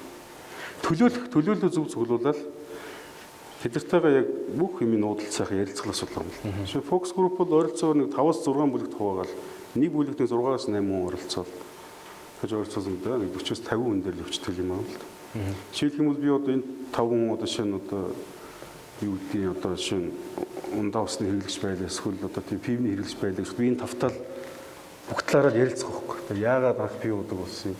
Юу нь гоё, ер нь уул яаж хөөрдөг юм те хинтээ уудгийг барьд инээ тэрэ гэл. Дараа нэг 5 хүүхэнтэй бас энэ талаар ярилцах байхгүй. Мэдээж чи өөрийн гэсэн тактик юу онлайн дагуу асуух асуултууд, баттах асуултууд ингээд тэр олон юм байгаа шүү дээ. А энэ процесс чинь өөрөө ингээд намайг энэ хүмүүс яг хандлага нь хаашаа байгаа, юуг анхаарат байгаа, юуг засчвал илүү зөв юм гэдэг тэр нэг ерөнхий ханыг гаргаад өгдөг. Тэгээд тэрэн дээр суурлаад стратеги боловсруулах бол ерөнхийдөө бол амархан гэж хэлгээд байгаа юм л та. Мортичингс бол уг нь бол зүг зүгээр явж байсан бүтээгдэхүүн. Тэгээд бүгдний асуудалтай болгоод тавьсан гэдэг тийм. За зүгээр чигээр нь явуулаад тэгээд тэр хулхан хажуугаар нь гараад явсан бол гайгүй байх байсан уу? Тэгээд ер нь би зүгээр одоо мэдээж өнгөрсөн дээр би тийх байсан гэж хэлэх нь өөрөө буруу л та. Судалгаа буруу хийгдсэн. Яг гэвэл бид нар буруу зэгт буруу газар ашиглуулах өгсөн. Зах зээлд маш олон юм одоо индикаторууд байгаа шүү дээ. Бид нар буруу индикаторыг буруу одоо индикатор дээр барьж авч ажиллаад тэр нэг буруу юм чинь буруу л үүдэн гарна шүү дээ. Үнэхээр тийм хуурамч байсан юмгүй юу гэдгийг эхлээд бид нар бодтойгоор ойлгох хэрэгтэй байсан. Гэтэл зүгээр мэдээж өрсөлдөөний нөхцөл байдал бие биенэн дээр янз бүрийн тийм одоо муу пиа буруу пиар их аюул олон юм байдаг шүү дээ. Тэгэл нэг юм юм дээр тухайн яг нэг хариуцчихсан хүмүүс нь буруу сигнал дээр сандралдаал явцсан л асуудал байхгүй. Гэргээ яаж төрчөө? Гэргээ дээр ямар төрлийн судалгаа хийж яаж төрүүлсэн? Ерөөсөө зарчмын үед энэ гэргийг ч өөрөө 2-3 жилийн өмнө гарцсан байсан бүтээгдэхүүн. Өндөр би зүгээр өндөр авч тавьчихсан байсан. Тэгээд Оросын одоо хүнсний нэмэлтийн хүрээлэнгийн эрдэмтэн гэдэг хүнтэй бид нар уржин жил уулзсан юм аа. Нэг имээ өөрөөсөө хувьсгалын үеэс эхлээд ажилласан имээ. Дэлхийн аль том компани бүтээгдэхүүнүүд шинэ нэмэлт хийхээр тийшээ дандаа явуулдаг. Бид нар ингээд үзээд, үнэлээд шинжлэх ухааны үндэстэйгээр одоо жорийн тааруулж хугацаагаа явуулдаг.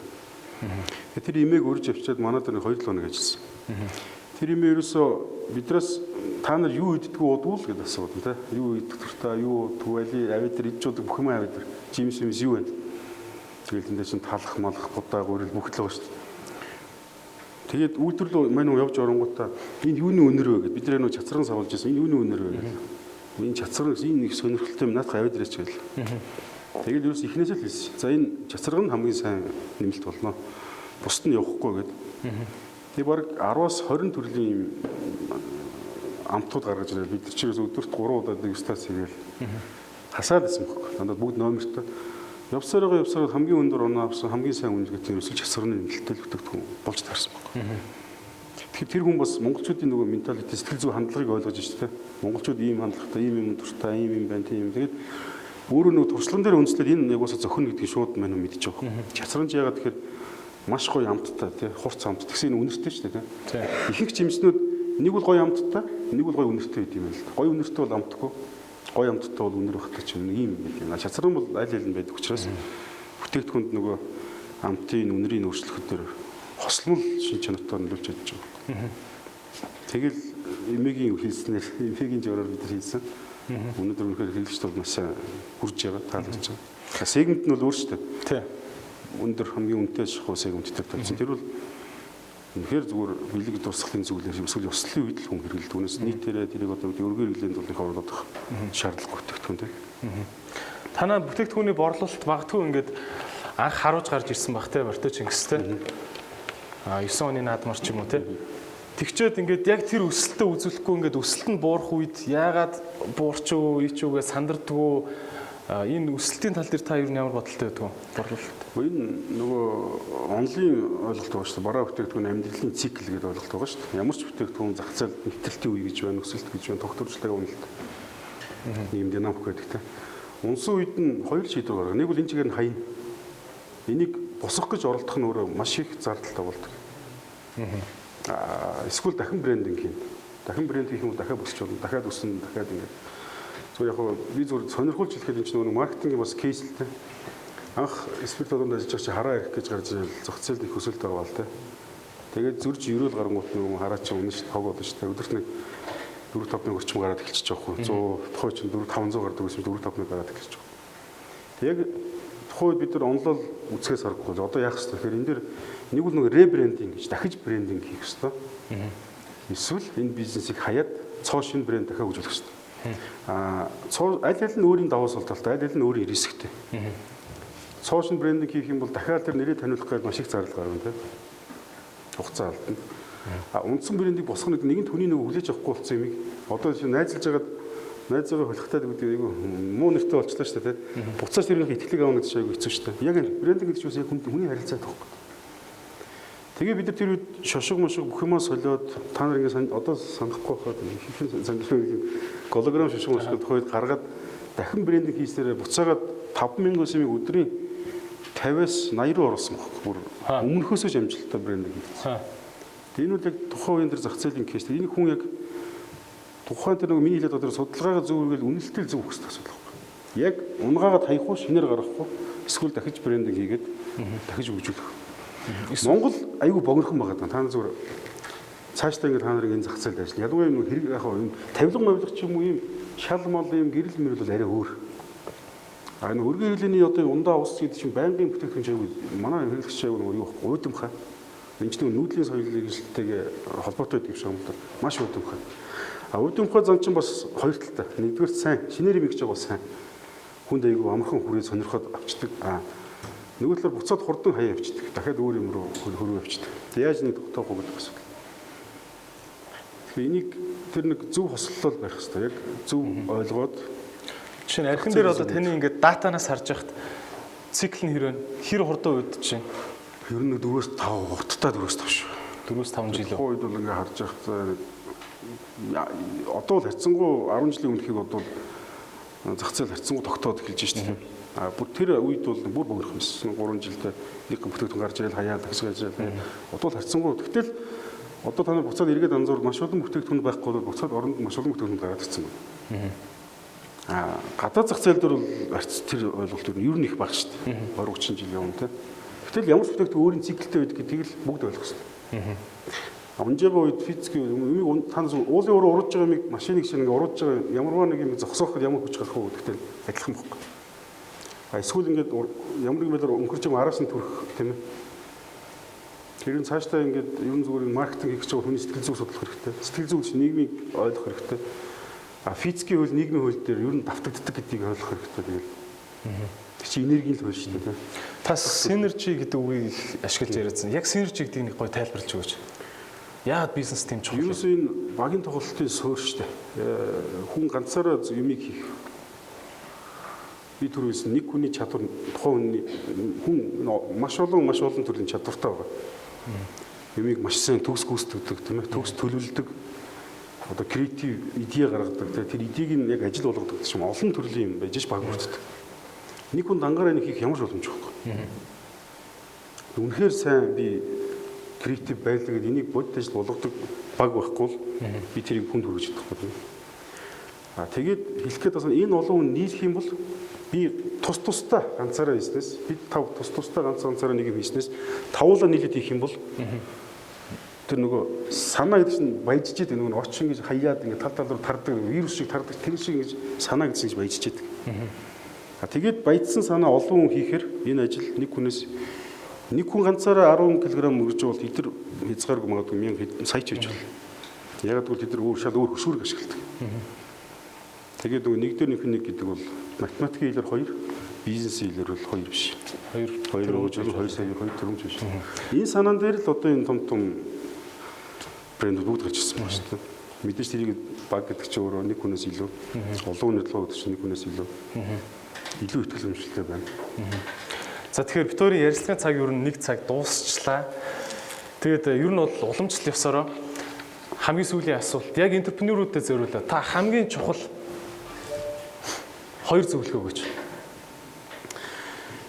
2 ч юм уу 3 ч юм би нэгдүгээр үнэхээр яг өөрийнхөө тэр дуртай зүйлээ барьж авах хэрэгтэй хүн. Ямар нэгэн байдлаар сонирхдаг зүйлээ барьж авах хэрэгтэй. Тэгээ нэгэн тал дээр үр дүнг харж чадж байгаа бол маш тууштай хэрэгтэй. Үнэхээр тууштай байхгүй юм бол бүр одоо юу бүтшгүй оптимист мөрөд тийм байх хэрэгтэй. Тэгэхгүй л юм бол тэгэл маш олон саад хинхтэр очиж зогсно, манхнаас очиж 2 дахь дээр очиж зогсно. Тэгэхээр энэ хоёр эцэст нь тэр зах зээлийнхаа хийх гэж байгаа зүйлээ та нар яг цаад зах зээлийн потенциал нь ямар вэ гэдгийг нь эхлээд нэг бодчих хэрэгтэй. Үнэхээр хараад тэний 1% байсан хангалттай л гэж үзэж байвал тэгэл хийх хэрэгтэй. Үнэхээр зах зээлээ хараад тэний 50% ч очиод магадгүй 80% ч очиод тэр нь өөрөө тийм том биш бол ерөөсөө оролдох хэрэггүй. Бушуухан хаяад тийм боломжтой юм руугаа тэмүүлэх хэрэгтэй. Хараад 1% хийхэд хангалттай л гэж өөрөө бодож байвал зүгээр бодох сонирх юмгүй их шүү. Харлаа тэр чинь 70 80 яаж ажиллаа 70 80 орлоо л да. Тэр нь ашгаа ингээд тооцъё дээ. Ингээд харахаар тийм их сүртэй сонирхол татхуус биш бол зүгээр хурдан хийж явах хэрэгтэй. Хурдан аял дараах юм. Тэгэхгүй бол цаг хугацаа алдна, мөнгө алдна. Эсвэл өөрийнхөө нөгөө нэг юугаа алдах болох. Өөртөө итгэл юу гэдэг нь тэмүүл мөрөөдлөө алдах болох. Маш хэрэгтэй 3 зөвлөгөө байна. За тэгэхээр өнгөрсөн грайндаас харж байхад хүмүүс асуулт асуумаар байна гэж их ярьсан. Яг Google-ийнхаа форматаар бол асуулт хариултын хэсэг байдгүй. 1 цаг яриад тэгэл дуустдаг. Тэгвэл энэ форматыг би жоохон эвдээд Улаанбаатаржуулъя гэж бодож байна.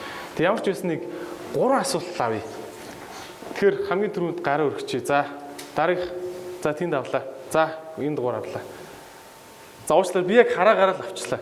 За тэр хамгийн хойдлыг зөвшөөрч. Тэгвэл амраах та хурдхан шиг хариулчихгүй те. За тэгээ за эхний асуулт асуучих. Тийм басар. Намайг Монголд байдаг. Би Солонгос хэлний хөтөлж 3 жил хийсэн. Өнгөрсөн жил би 28 бол авсан. Тэгээд дунджаар 400 гаруй солонгосын Монголд амьдсан байхгүй. Тэгээд таны ярианаас Монголд одоо дараагийн бизнесийн тав тохиол үү хөгжүүлэх ёстой зүйлүүд аялал жуулчлал гэсэн. Сайн таардаг. Хэрвээ тэгж таагаа харж байгаа шүү дээ. Тийм ямар байдлаар хөгжүүлэх гэж боддог гэж байна. Тэр аялал жуулчлал ирж байгаад улс үндэстэн болгон өөр өөрийн зуулчлалын соёлтой юуг сонирхож ирдэг вэ? Япончууд юу сонирхдаг, солонгосууд юу сонирхдаг, европууд юу сонирхдаг. Тэр зүйлийг бид нар ерөөхдөө зохиомлорч байсан хамаагүй барьж байгуулах шаардлагатай болчихлоо. Зүгээр нэг уул аваачаад, ус аваачаад харуулад буцаах биш. Тэнд нь тэр ах уу магадгүй тэр 17 дугаар зууны ч юм эсвэл 90-р ч юм уу бид нар барих хэрэгтэй. Түр энгийнээр хэлэх юм бол жишээлх юм бол Монгол бурхны шашны магадгүй 2 дахь төв. Ер нь маш нөлөөтэйгээр оролцож ирсэн. Тэгэхээр бид нар магадгүй нэг юм тэр Далай ламтай холбоотой ч юм уу тэр түүхийг барьж яваад судлаад тийм том төв барих хэрэгтэй. Тэгээд тэр түүхийг барьна гэдэг нь ороод зүгээр нэг хятад барууд хойрлоо зарах биш. Үзэсгэлэн үзье маш их одоо бид нар чи археологи олдортой гэж байгаа шүү дээ. Одоо шинэ хоёрын бол археологи аягүй үнэт газар тэр дандаа газар дор байдаг. Тэгж байлгаж яхад өмнө нь авчираад тэр том барилга бариад гэдэг нь сонирхолтой тэр орон зай юуг нь бүтээгдэхүүнийг бий болгоод тэнд нь үзүүлж харуулах юм тавиад. Тэгжээж хүний ядаж тэр цагийн мөнгийг өрөхгүй юм бол зүгээр л ингээл ирээд үзэх юм байдаг. Би Австрид 2007 онд явж байгаад нэг тийм гүүний тийм аялал жуулчлалын одоо тийм айлд очиж байгаа байхгүй. Нэг айл байгаа юм л та. Тэр өөрөө яадаг вөхөр хашаандаа ингээд маш том модон морь барьсан. Хаанаас ч энэ харагддаг модон морь. Тэгээд тэр модон морин дээр нь гарахаар орчин маш гоё харагддаг. Тэгээд гүүний сүүгээр маш олон төрлийн бүтээгдэхүүн хийсэн. Дэлгүүр маш олон тийм ингээ хүн үзээ бүтэн өдөр ингээ үзээ сонирхоод боломжтой тийм гүүний сүүний тос массаж нэтер тэр нөө спа нэтер юу гэдэг одоо тэнд хүн ингээд амарчж байгаа, сонирхож байгаа, ойлгочж байгаа, ууж байгаа, хэрглэж байгаа дараа нь явахдаа баахан сонирхолж байгаа юм чинь. Энэ бол ялангуяа Австрид энэ чиглэлийн их юм хэлээ л дээ. А манайх Монгол адуутай айр ихтэй л гэдэг. Яг ингээд нэг айлын гадаа айр хийж байгаа айлын гадаа дахиад очиж айргал амсна өөр хийх юм байхгүй шүү дээ. Бүтээгдэхүүн шиг юм тийм. Бүтээгдэхүүнийг тэгж бодож бид нар хийх ёстой болчиход байгаа юм. Хамгийн олон адуутай сум л гэдэг. Яг үнийг хэлэхэд тэр хүмүүс очиод мөнгө төлөх тэр зүйлийг бид нар хийх ёстой байхгүй. Мөнгөөл төлөөлөх ёстой. Мөнгө төлөөлөх ёстой. Гэтэл яг үнийг хэлэхэд Монгол мөнгө төлөх аялал жуулчлалын бүтээгдэхүүн байдгүй үгүй байх гэж бодод мөнгө төлөх юм байна. Тэр нуур мурлуу одоо яах ёстой энэ гүн рүү н оруулаад гаргаж ирэх гүнд нь байгаа юм бар үзээ идэх ч юм уу яадаг ч юм. Тэр энэ саяны тэр ярьсан тэр нөгөө Мэрис юу ч үлээ нэг тийм шүү дээ. Мэри милкийн ямар юмны фарм ч хэлээ дээ. Тэр бол үнэхээр автобус дөрвөн очиж байгаа. Ихэнх нь гүний сүү тийм ээ одоо саа мууж үзээгүй хүмүүс байгаа. Тэрийг уусныхаа төлөө маш их мөнгө зарж байгаа, сонирхолж байгаа. Тэгээд одоо гүний сүүтэй бяцлаг юу гэдэг гүний сүүтэй талах малах ч юм уу. Эсвэл тийм баг. Гом хоол бүгд тийм үү. Тэр хүмүүс энэ мөнгөд маш үүдээ сэтгэл хангалуун байдлаар зарж байгаа. Манай тэр нь танд хэвээ ийм аялал жуулчлалын үнд хөвчөж тийм байдгүй мэдчихэж байгаа шүү дээ. Тэгэхээр тэрийг л бид нар маш сайн ойлгоод зөвлөгөө аваад тэрийг барьж байгуулах хэрэгтэй. За дараагийн асуулт тэндээс шар замс. За босор шар замстай. За ногоон ч юм уу. За. Хамаг арх бол чацархан дээр энэ төрлийн олон улсын хэлбэрийг чацарган дээр эхлээд бид нар их оролцсон юм уу? Бас их өргүү зардал маш их гарсан. Маш их оролдоо. Тэр эцсийн дүндээ юу болсон бэ гэхээр манай Монголын чацарганы түүхийн эдийн тоо хэмжээ үнэхээр хангалтгүй. Нэг улсын нэг өдрийн бараг нэг цагийн чирэгцээ хангаж чадахгүй. Тийм болохоор одоохондоо энийг хийх нөр ус утгагүй юм ингээд болох хэрэгтэй болчихж байгаа. Арх бол харин өөр. Дэлхийд даяар арх гэдэг чинь өөр маш чухал бүтээгдэхүүн. Маш олон жил болцсон. Хүний угаасаа хэрэглэн байдаг. Улс орн болгон өөр гэсэн архин бүтээгдэхүүнтэй. Архин дээр бол үнэхээр зөв ажиллаж чадах юм бол маш том экспортын орон зай байна. Тэр тусмаа сүүлийн одоо энэ 10 жил Монголын архины салбаруудын өрсөлдөөн, компаниудын өрсөлдөөн өөрөө бүтээгдэхүүний чанарыг дэлхийн хэмжээнээс бүр дээр аваад ирсэн. Та нар хаач нэг юмд итгэлтэй байх нь Монголын ямар ч архин бүтээгдэхүүн, дэлхийн ямар ч архин бүтээгдэхүүнээс чанарын хувьд илүү шүү гэдгийг бүгд ойлгох хэрэгтэй. Энийг гадныхан мэрэгчлүүд бол хүлээн зөвшөөрөд эхэлсэн. Би бол энэ дээр алгасчмаар. Одоо энийг яаж бид брэнд хийх вэ гэж байгаа юм. Нэг компани ганцаараа яагаад чадахгүй. Тэгэхээр Монгол ерөөсөө юу гэдэг та нар зөв ингэ аюу томоор харалтаа. Энэ нэг архин бүтээгдэхүүн байлаа гэж бодъё. Германд энийг UFC-г арх гэж хинч бодохгүй. Монгол арх гэж бодох хэрэгтэй. Тэгэхээр улс магадгүй анхаарах хэрэгтэй. Эсвэл энэ компаниуд нийлж ягаад экспортын брендинг хийх хэрэгтэй. Яг өнөөдөр бол манайх чинь Европтой нэг компани өнөөдөр манай бүтээгдэхүүн чинь Лондонд бол зарагдж байгаа шүү дээ. Гэхдээ бас л удаан байгаа байхгүй. Европын бид нар том яг сүлжээ рүү нэвтрэх шаардлагатай. Тэр нөр нэг компани маш том зардал болчиход байгаа байхгүй. Үнэхээр чадахгүй. Гэхдээ ажил явж байгаа. Швейцарын нэг компанитай бид нар яг энэ 7 хоногт гэрээнд гар ус зурж байгаа. Тэр компани болохоор ерөнхийдөө Mongolian Fine Brands гэж тийм брендинг хийгээд Европ тэгээд одоо юу гэдэг Арабын орнууд Америкийн зах зээл рүү ажиллая гэд эхнийхээ гэрээг хийгээд 4 контейнер чинь гэрээг ингээд одоо гаргаж байгаа байхгүй. Тэгэхээр бид нар ерөөсөө эхний үед бол ерөөсөө бид нар тэдэд маш хөнгөлтөө нөхцөл болж ерөөсөө хүсэж байгаа сандын баг бүрэн хүлээж авч байгаа. Яагаад гэвэл тэд нар эхлээд маш сайн ажиллаад ингээд тэлээд авах хэрэгтэй. Дараа нь ашиг орлогын тухай ярих. Бид нар баг яг ерөөсөө ямар нэгэн бодох санахмгүй өртгөөр нөхөд бэлэн байгаа байхгүй. Тэгж ихлээр нэг зам мөрөө гаргах синержи чинь байх шиг юм тий. Олон улсын хэмжээнд тий. Тэд нар тэгэхээр айгүй баяртай байгаа байхгүй. Та нар манай үнийн юм шүү дээ. Одоо ойролцоогоор гэрээгээ чинь $20 байна, $20 шүү. За магадгүй тэгээд $8 таны маркетинг зардал шүү дээ.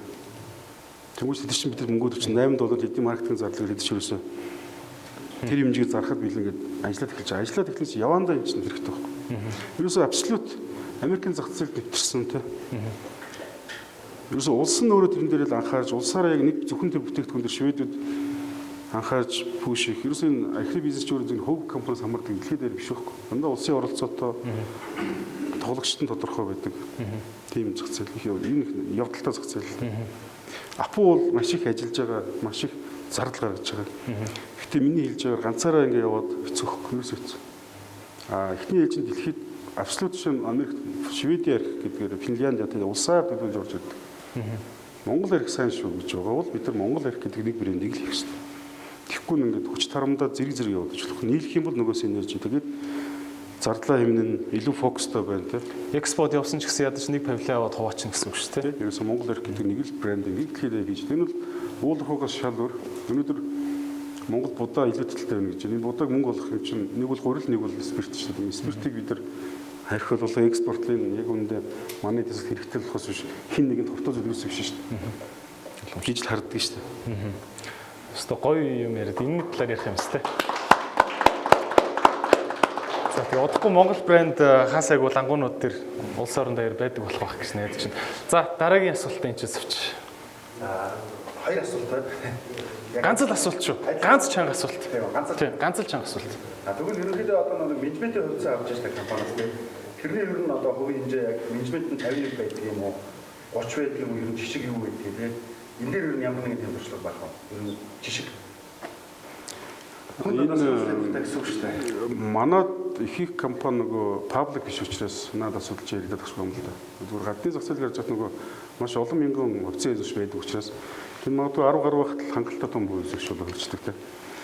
Манад бол зүгээр яг үнэндээ юм л юм байна. Ер нь бол 51 гэдэг тоол хамгийн чухал. Яг тэгвэл эцэст олонхын саналаар шийдвэр гаргадаг. Яг хоёр хувьцаа эзэмш хоорондоо зөв ойлголцож байгаа бол хөв хэдэж байсан хамаагүй. Тодорхой шатанд ирэхээр энэ чинь ойлголцдог гэдэг чинь өөр болоод эхэлдэг л дээ. Тэгэхээр шийдвэр гаргалтанд мэдээж нэг дээр нэг санал илүү. Гэхдээ манай хуулиар энэ чинь заасан 34 гэдэг нэг юм байгаа. 34 тэгээд 51 гэдэг юм байгаа тийм. Тэгэхээр энийг л зүгээр цаад партнер чи юм бай тэгээд ойлголцсон чинь зөвхөн нэг төвшин байж чадчихэв нүг их олон юмнаас ламаар. Түүнээсээ тэдэн зүг байх хэрэгтэй, эдэн оновчтой байх хэрэгтэй гэдэг юм ерөөс биш. Хоёр хүн ч гэсэн хоорондоо шинэ нийлээд бизнес хийлээ гэхэд 50-50 гэл эхлэх манайхаас автоматар хийдэг шнэ. Хизээч би илүү одоо юу гэдгийг ажиллана чи дутуу ажиллана гэж одоо үнэлээд чигнээд байдаггүй шүү дээ. Яванд бол тэр соёл руу орох л та. Одоо бол бид хийх нь чухал байна, төлөх нь чухал байна. Тэр нэг фронто нээх нь чухал байна те. Тэгэхээр эндээс цэцэл хангалуун гэж байгаа тэр хөв дээр л очих хэрэгтэй. Тэнгийн шийдвэрийн харилцан хүндэтгэж байгаа тэр хөв дээр л очих хэрэгтэй. Түүнээс тэд гэдэг тийм юм бол их байхгүй. За сүүлчийн асуулт. За нүдний шилтэй зөвлөө зогсож байгаа. Нэг юм асуулт байна. Нэг хүн яг бизнес хийж байгаа нэг бизнес болсон шүү дээ. Тэгэхээр дөрөв жил яваад. За энэ дараагийн бизнес болох гэсэн. Тэгэхээр хоёр бизнес, гурван бизнесийн зэрэг авч байгаа. Яг гурван бизнес авч байгаа. Одоо нэг класс авч байгаа. Бусад бизнесийн жоохон зүйл авч байгаа. Тэгэхээр яг нөгөө онцгийн компаниуд гүр компани болж маш хонхот. Энэ яг хэлбэр нэг асуудал байна. Энэ дээр одоо шинэ 2003 бизнес болсон. Яг одоо entrepreneur болдог хэрэгчнүүд тэгээд та ингээд 2003 бизнес руу орж байхдаа яг хичнээн бизнес туршиж хайрын дэвшилтэй болсон жил явуулах гэж юм. Project гэж юм. Тиймэрхүү байсан. Тэгээд дараа нь болохгүй. Тэгэхээр үнэхээр таасан. Уг нь бол за гадны компани жишгийг харахад бол сайн CEO-тойгоо гэрээгээ л хайчдаг тийм үү. Тэр сайн CEO нь өөрөө бүх юм удирдаад ажиллаад ингээд ажлаасаа хуваавар явчихдаг. Монголын хувьд бол энэ их явдалтай байдаг. Яг үнэ хэлэхэд хөвгтөө. Яг тэгэхээр нөгөө хүчин зүйлүүд гэж юм байгаа шүү дээ. Бизнес ихэд маш олон хүчин зүйлүүд байгаа. Энэ хүчин зүйлүүд нь гадаад өрсөн зүйлүүд нь өөрөөсөө доктортой байдаг. Нэг савлаад байгаа. Манад бол байнгын савлгаатай байдаг. Байнгын савлгаатай хүчин зүйлүүд дотор тэр SEO гэдэг хүний нөгөө итгэл үнэмшлийн асуудал байна л да. Яг харилцан ойлголцол итгэлцлийн асуудал. Тэгэхээр миний баримтлалын зарчим бол ерөөсөө SEO-д хуваа хувь явуучих юм байна. Тэр хүн өөрийнхөө төлөө ажиллах хэрэгтэй. Тэр явцдаа компани өргөж өгсөн. Цалингийн төлөө биш. Хувийнхаа тэр одоо өөрт оногдох ашигын төлөө ажиллах гэсэн. Ер нь манай тэр одоо яг гүйцэтгэх түвшиндээ захирал дээр ажиллаж байгаа хүмүүс ер нь компани дээр дандаа хувьтай байгаа. Тэр их баг нь бол тухайн хүнийхээ чадамж тэр компани нөгөө бүтэн юу гэдэг зах зээлийнхаа одоо гэдэг өсвөл компанийн үнэлгээрээс хамаарч явчихж байгаа юм. Тэгэх юм бол итгэлцэл нь бий болно. Тэр хүн тууштай ажиллах боломж нь бий болно тийм ээ. Урт удаан хугацаанд бид нэр коммитмент үүсгэн тийм. Эхлүүлээд болохгүй болоод зардал гараад хайжсэн бизнесүүд зөндөө байна. Хараад болж гэнэ үгээл ордог тэг ямар нэгэн байдлаар нөхцөл байдал үүдийн зах зээл өөрөө докторгүй болоод тэгэхээр тэр юм өөрөө хэрэгцээг болдог ч юм уу тийм. Харин тэрийг үнэхээр тийм болоод ирвэл маш хурдан л холдох хэрэгтэй. Зуралдал ах юм бол тэгэл хий хүч мөнгө зараад ингээл явчихдаг. Тэгэхээр ер нь бол ингээд шинэ бизнес биш хөө. Хуучин бизнес ялгаагүй. Ер нь ийм үг байдаг шнэ. Энэ нөө миний санаж байгаагаар Warren Buffett хэлсэн үг баг. Хэрвээ чиний сууж байгаа хөлөг онгоц живэд эхлүүл. Тэрийг нөхөх гэж оролдож байснаас хаяад шинийг барьчихаа. Тэр маш олон давуу талтай байдаг гэдэг. Тэр энийг л ер нь дандаа хүн бодож байгаа юм. Би заавал энийг л хийх гэсэн. Энэ ажлыг хийхгүй болохгүй гэж бодож юус болохгүй. Болохгүй болж байгаа бол ус шуухан холдоод дараагийн ямиг эхлүүлдэг. Тийм чадвартай хайж ивж чаддаг. Тэгэхгүй хараад байх нөгөө нэгэнт л унж байгаа ямиг сэргээх гээл юм аачаал наагаал нөгөөх нь үнэхээр заслахгүй энэс зэрэг живдэг. Тэгэх юм тэр оруулсан мөнгө чинь хамт живэд олгуулчих жоох. Гэл сая жижигч байсан шин зав хийчих юм бол тэр чинь хилээд цаашаа явах боломжтой шүү дээ. Эргээд харахаар хичнээн олон шин зав хийчих байсан мөнгийг хуучин завтайгаа усанд ингээд оруулчихсан тохиолдол байдаг л байхгүй. Тэгэхээр одоо бол би юу гэж хэлэхээр яг асуудал үнэхээр seriously байгуул хурдан хай. Тэгээд өөр юм руу орвол. Одоо шинэ шилжих юм бол яг өнөөдөр над тулгарчлаа юм л. Одоо эхний бизнес үнэхээр өнөөдөр Монгол орон даяараа алдагдaltaй болсон. Яг тэгэхээр нөгөө инфляц долларын ханшны өсөлтөөс болоод 30-аас 40% өртөг өсөж байгаа юм л. Архич нь өөрөө татвараа доллараар төлдөг, сабгалгаа доллараар авдаг. Тэнгүүд өртөг 30-аас 40% өсөждөг. Тэгэхээр ашигч өөрөө хэд байдаг вэ та нар мэдж байгаа. Ашигын түвшин бага. Энэ ашиг нь өөрөө инфляцанд идэгчиж байгаа юм л. Энийг босгохын тулд дахиад тийм ээ мөнгө нэмэх үү? Эсвэл тэр мөнгөөрөө өөр бизнес хийчих үү? Ийм нэг тийм сонголт болохгүй ч юм. Тэрийг л хүн өөрөө яаж үнэлээд тэрэнд итгэх юмстай байх л тэр л асуудал. За, маш их баярлалаа. Тэгээд ярилцлагуугаар өндөрлж байна. Үнэхээр баярлалаа. За тэгээд дахин хэлэхэд UFC Group-ийн CEO Амар Төвшин та бүхэн Twitter дээр амар төвшин гэж байгаа тийм. Оцыг амар төвшин лөө. Шууд амар төвшин. Шууд амар төвшин гэдэг байгаа. Twitter дээр дагаарай. Дахин баярлалаа илэрхийлье. Та бүхний өмнөөс. Тэгээд Google Grind-ийн энэхүү үйл ажиллагаа одоо өндөрлөхөд тунд өгч байна. Ямар ч байсан энэхүү үйл ажиллагааг Summit Electronics ивент итгэж байгаа.